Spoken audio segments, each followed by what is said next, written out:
My journey to researching women and heart disease was kind of a torturous route. I started as a nurse in critical care unit and saw that women did not have as good of outcomes as men. And when I went to the literature when I was working on my PhD and began to investigate some of this, I found out that we knew very little about women and heart disease.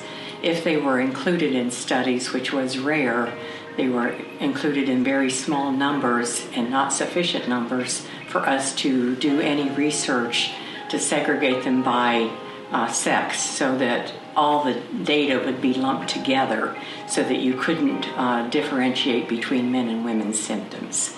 And so once I found that out, I applied for a grant, and American Heart Association was wonderful enough to fund one of my very first grants. And it was to investigate women's symptoms that they had with heart disease. The main purpose of that grant was to find out how they could make successful behavior changes and maintain those behavior changes after they'd had a heart attack. But during that discussion, I discovered that women were reporting different symptoms that they actually had with a heart attack, which led to my entire program of research then. So in order to educate women about the importance of paying attention to their own bodies and paying attention to symptoms that they might have that might indicate heart disease, I think one of the best routes have been just working one-on-one with people and then through some of our mass campaigns. We started off probably about 20 years ago and did a survey to find out if women even could recognize that heart disease was the #1 killer of women. And after that first survey was done, we found out that many women, the majority of women, had no idea heart disease was the #1 cause. They attributed it to things like breast cancer. So we did some massive campaigns. American Heart Association, the Heart, Lung, and Blood Institute kind of paired together, and we did massive campaigns trying to get the information out to women. Since that time, about every 5 years, we've been doing other surveys to try to find out if the awareness has increased. Unfortunately, the last one that we just did that I helped participate in was about 2 years ago, and we found out that since we have stopped these massive campaigns, the awareness is actually decreasing now. And it's decreased the most in younger women, especially our younger minority women, who are absolutely most at risk for developing early heart disease. So we need to continue, and American Heart Association does a wonderful job of trying to raise awareness. And so we must continue to do this and to continue to do research. Well, locally, I think I've probably helped more serving on the board and talking individually with people. I've presented to many, many small groups about my research. Anytime we have a Go Red Luncheon, I've done it in Texas, I've done it all over Arkansas, that I will go and speak to small groups. And this has been, I think, very effective in doing that. Also, certainly we try to raise awareness about how much the American Heart Association needs donations in order to continue our research. If I had not had them fund my initial research, I would never have been able to get the grants that I got from the National Institute of Health, National Institute of Nursing Research. So these funds are absolutely vital. So I think basically locally the best things that I have done personally is to try to present to small groups, talk to people about the importance of American Heart, the different things that they do, how we fund things in school systems, all the way through just trying to prevent heart disease and to treat heart disease.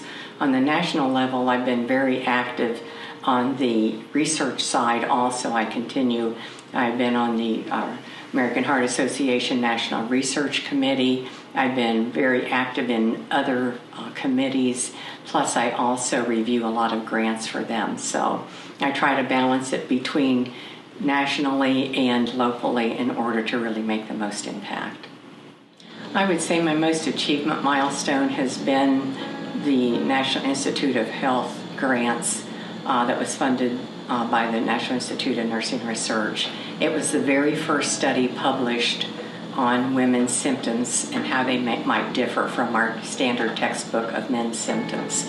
That particular study When it was first published, they did National Institute of Nursing Research and American Heart Association did a joint press release on those results. That's what went worldwide. I did call-in radio shows, I did TV programs, I did CBS News came to UAMS in order to interview me. I mean, it made history, really, and began to change practice, that we began to look at women differently that had symptoms that were reported by women in these studies.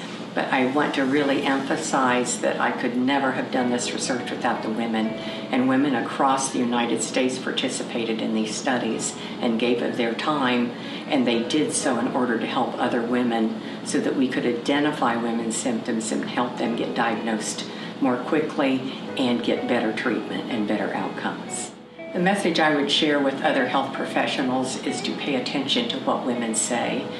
Their symptoms sometimes are very vague, but women, well, they will pay attention to their bodies and report these symptoms. We can't automatically assume that it is not heart disease. We must look at their history, their family history.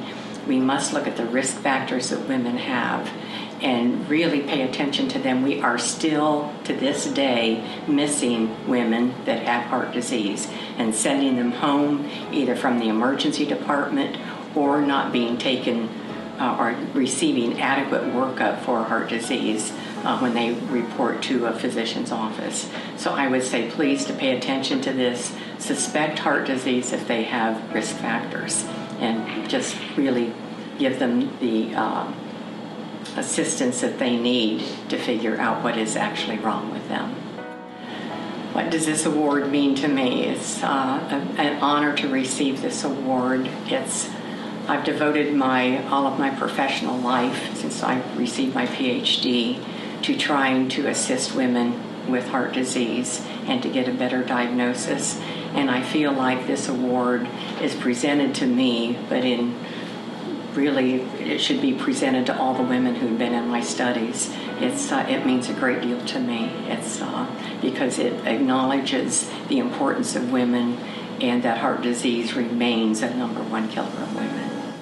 For my legacy, I would say that it's most important for me to have my PhD students and other students that I taught in the master's program and baccalaureate program on my way to consider me a good mentor, and my PhD students who have all graduated now to continue to pursue heart disease in whatever population. I had several that looked at it in pediatrics. I've had some that have looked at it in minority women, and then just women in general. So I really would like that to be my legacy, that they continue with this research because it's so important.